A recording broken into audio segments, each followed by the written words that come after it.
Welcome po muli sa Philippine Weather Trivia. Again, para po sa mga bago sa channel na to. Ako nga po muli si Alvin Pura, isang meteorologist at ang inyong weather dito. Kaninang alas 2 ng madaling araw, ayon sa Pag-asa, nakalabas na ng ating Philippine Area of Responsibility itong dating bagyong Hiner. Patuloy na po yung lumalayo sa ating bansa at papunta dyan sa mga areas ng Vietnam. Pero nagpapalakas pa rin po yan ng habagat o southwest monsoon. Sa ngayon, isa na lamang po ang bagyo sa loob ng ating Philippine Area of Responsibility.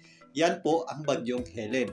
Ito pong bagyong Helen ay huling namata ng Pag-asa sa layong 1,100 kilometers east ng extreme northern Luzon. Kasalukuyan po niyang binabaybay itong kanto ng ating Philippine Area of Responsibility. Patuloy po itong kumikilos pahilagang kanluran o northwest patungo dyan sa mga isla sa katimugang bahagi ng Japan sa bilis na 25 kilometers per hour. Posibleng mamayang hapon hanggang mamayang gabi yan po ay makalabas na rin ng ating Philippine Area of Responsibility. Again, ito po ay hindi natin inaasahang mag-landfall o tumama sa lupa or kahit lumapit man lang sa anong parte ng ating landmass. Kagaya ng bagyong Ferdy, ito nga po ay makikiraan lamang dito sa kanto ng ating Philippine Area of Responsibility. Ganun pa man, patuloy po ito nagpapalakas ng habagat o southwest monsoon na siya pong nagpapaulan sa malaking bahagi ng ating bansa. Dahil pa rin po sa ating enhanced habagat na pinapalakas ng dating bagyong Hiner at ng bagyong Helen, asahan pa rin po natin ng heavy hanggang intense rains dito po sa area ng Occidental Mindoro, kasama na po dyan ng Palawan at ilang bahagi ng Antique. Magpapatuloy din ang mga posibleng moderate hanggang heavy rains dito po sa area ng Ilocos Region,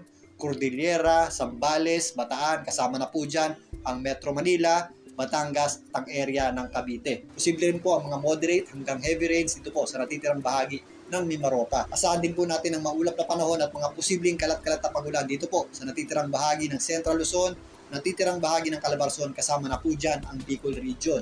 Magiging maulap din ang panahon natin at posible po yung breezy hanggang gusty conditions na may kasamang mga scattered o kalat-kalat na pagulan o thunderstorms ang malaking bahagi ng Visayas, lalong-lalo na po ang western section nito.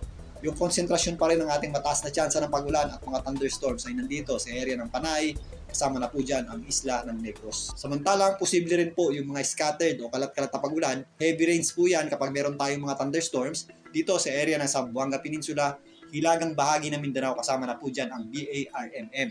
Maulap naman ang panahon natin sa natitirang bahagi ng Mindanao at posible rin po yung mga scattered na mga pagulan at minsan meron tayong breezy hanggang gusty conditions. Dulot pa rin yan ng ating habagat or southwest monsoon. Bukas, kapag nasa labas na ng ating Philippine Area of Responsibility itong bagyo na nagpapalakas ng habagat, dahil nga mas mataas na yan, mababawasan po yung ating mga pagulan sa malaking bahagi ng Visayas at Mindanao, pero posible pa rin po yung ating mga scattered o kalat-kalat na pagulan, lalong-lalo na po dito sa western section ng Visayas. Aakyat din po yung konsentrasyon ng ating mga pagulan dulot ng habagat dito po sa hilagang bahagi ng Luzon. Posible pa rin po yung mga moderate hanggang heavy rains dito po sa western section ng Luzon. Kasama po dyan ang Ilocos Region, maging dito sa area ng Zambales, Bataan, kasama pa rin po dyan ang Occidental Mindoro. May mga posibleng malalakas na pagulan pa rin tayo bukas dito po sa hilagang bahagi ng Palawan.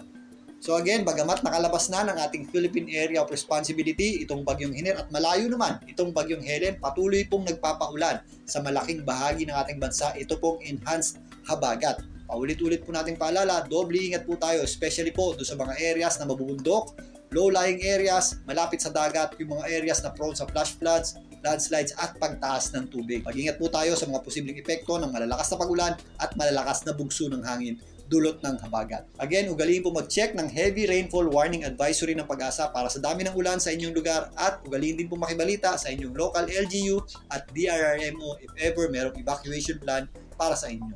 Mamaya tabayanan po muli ang ating update para dito sa enhanced habagat at sa paglabas itong bagyong Helen. Muli, ito po ang inyong weather tito para sa Philippine Weather Trivia.